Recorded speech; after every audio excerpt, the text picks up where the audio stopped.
যুক্তরাষ্ট্র শনিবার ভোরে ভেনেজুয়েলা জুড়ে বিমান হামলা চালিয়েছে। এতে ভোরের আগেই রাজধানী কারাকাস প্রচণ্ড বিস্ফোরণে কেঁপে ওঠে।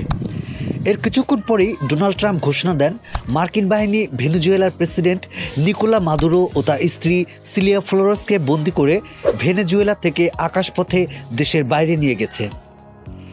একটি দেশের ক্ষমতাসীন প্রেসিডেন্টকে এভাবে বন্দী করার এই নজিরবিহীন ঘটনাটি মূলত ভেনেজুয়েলার উপর যুক্তরাষ্ট্রের গত কয়েক মাসের তীব্র চাপের ফল। সেপ্টেম্বর থেকে মার্কিন নৌবাহিনী ভেনেজুয়েলা উপকূলে বিশাল নৌবহর মোতায়েন করে। ক্যারিবীয় ও প্রশান্ত মহাসাগরে মাদক পাচারের অভিযোগে বিভিন্ন নৌযানে একের পর এক বিমান হামলা চালায়। এছাড়া তারা ভেনেজুয়েলার তেলবাহী জাহাজও জব্দ করে। এসব হামলায় কমপক্ষে 110 জন নিহত হয়েছেন, যা মানবাধিকার সংস্থাগুলোর মতে যুদ্ধ অপরাধ হতে পারে। ভেনেজুয়েলার কর্মকর্তারা দাবি করেছেন বিশ্বের বৃহত্তম তেলের মজুদ দখল করতে যুক্তরাষ্ট্র এসব করছে। মাদুরোকে বন্দী করার এই ঘটনা যুক্তরাষ্ট্রের অভিযানের একটি অত্যন্ত গুরুতর ও নাটকীয় মোড়। এখন ভেনেজুয়েলার বর্তমান শাসন ব্যবস্থার ভবিষ্যৎ সম্পূর্ণ অনিশ্চিত।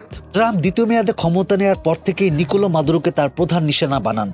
তিনি মাদুরোর বিরুদ্ধে মাদক পাচার এবং যুক্তরাষ্ট্রে অবৈধ অভিবাসী পাঠানোর মতো অস্থিতিশীল কর্মকাণ্ডের অভিযোগ তোলেন। গত জুলাই যুক্তরাষ্ট্র নিকোলা মাদুরোকে বিশ্বের অন্যতম বড় মাদক পাচারকারী হিসেবে অভিযুক্ত করে তার মাথার দাম $5 কোটি ঘোষণা করেন। ট্রাম্প প্রশাসন ভেনেজুয়েলার বিভিন্ন গোষ্ঠী যেমন ট্রেন দ্য আরাগুয়ে সন্ত্রাসী সংগঠন হিসাবে ঘোষণা করে এবং সমুদ্রে অভিযান শুরু করে।